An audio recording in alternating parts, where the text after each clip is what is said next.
It was an ordinary Tuesday morning when I discovered the first hint of trouble. My name is Adam Blake, a 35-year-old entrepreneur who had recently built a thriving tech startup. I lived in the upscale and perfectly manicured neighborhood of Willow Creek Heights, a community where the Homeowners Association, HOA, prided itself on maintaining strict control over every aspect of the residents' lives.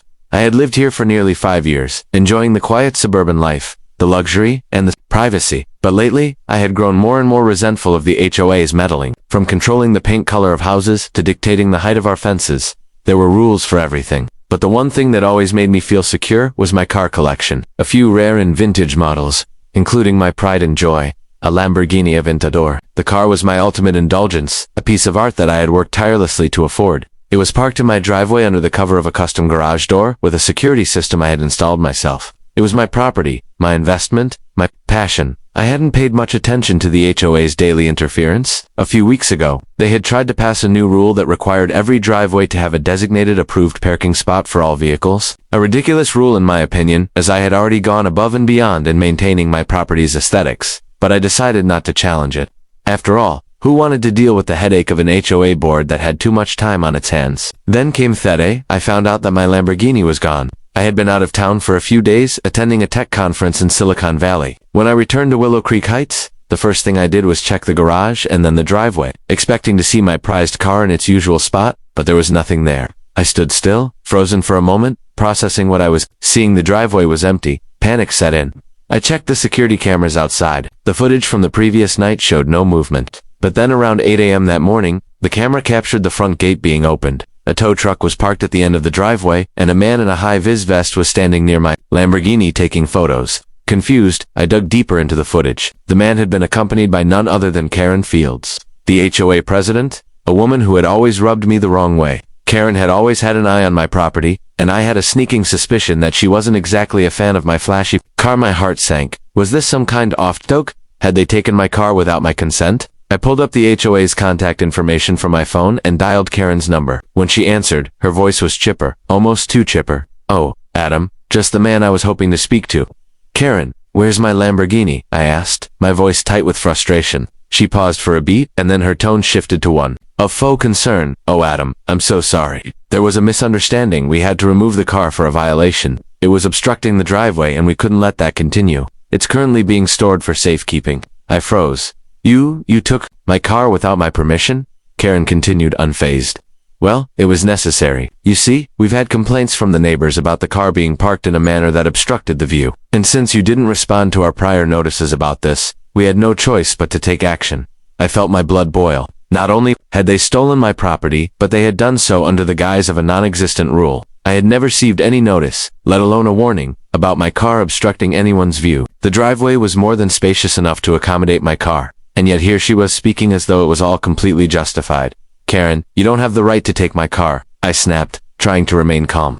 "You need to return it immediately, or I will take legal action." "Oh, Adam, don't worry," Karen said with an air of superiority. "It's all handled. Your car is safe, and once the fines are paid, we'll return it to you.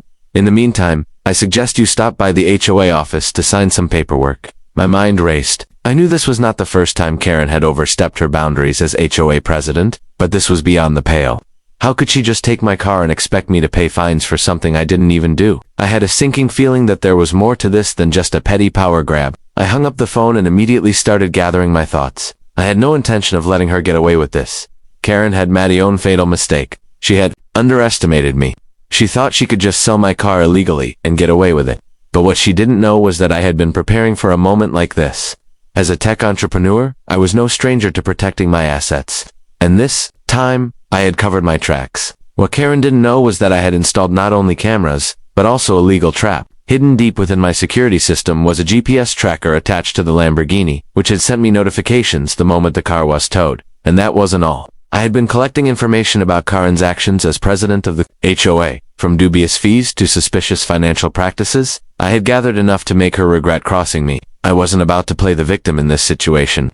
This was my property, and I would fight to get it back. But more importantly, I would make sure Karen felt the full weight of her illegal actions. The trap had been set, and now it was time for Karen Fields to fall into it. The following days were a whirlwind of frantic calls, legal documents, and tense encounters. I wasn't about to let Karen Fields get away with this. Not only had she stolen my Lamborghini, but she had done so under false pretenses. I had to act fast, and I knew exactly what steps to take. First, I contacted my attorney, Sarah Montgomery, who had experience with both property disputes and corporate legal issues. Sarah was a sharp, non-nonsense lawyer, and I needed her on my side. I filled her in on the situation and shared the security footage, the GPS tracker data, and all the communications I had with Karen. When Sarah reviewed everything, she didn't mince words. This is illegal. Adam, what Karen did is a clear violation of property rights.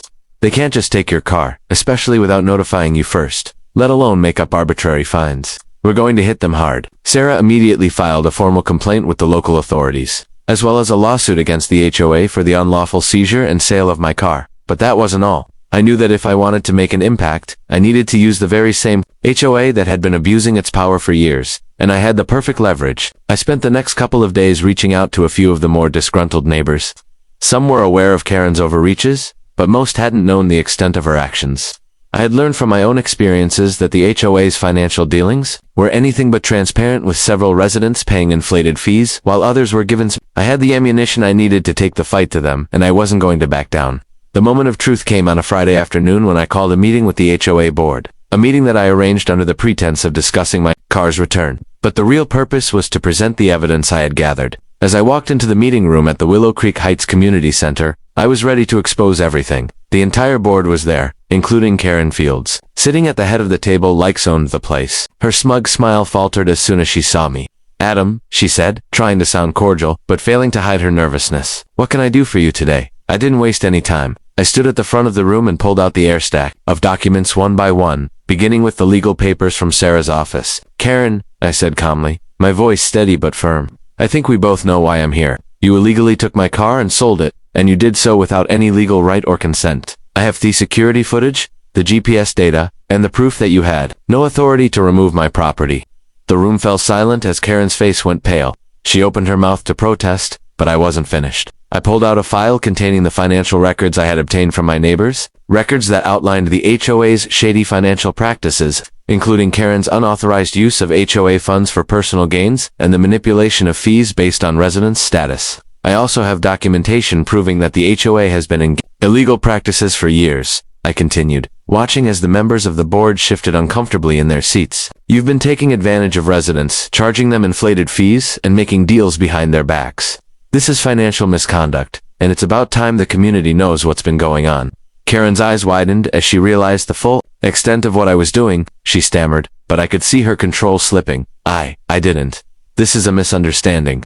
There's nothing illegal about no Karen. I couldn't. It's not a misunderstanding. You've been running a corrupt operation under the guise of community rules, and now it's over. I slid a piece of paper toward the board members. This is a formal demand for compensation, not just for the unlawful seizure of my Lamborghini, but for the funds I've overpaid to the HOA over the years. I expect full reimbursement for the car, the fines, and the legal costs. Or I'll be going public with everything I've discovered. Karen's face had turned crimson, and the other board member beginning to look worried. "You don't have the authority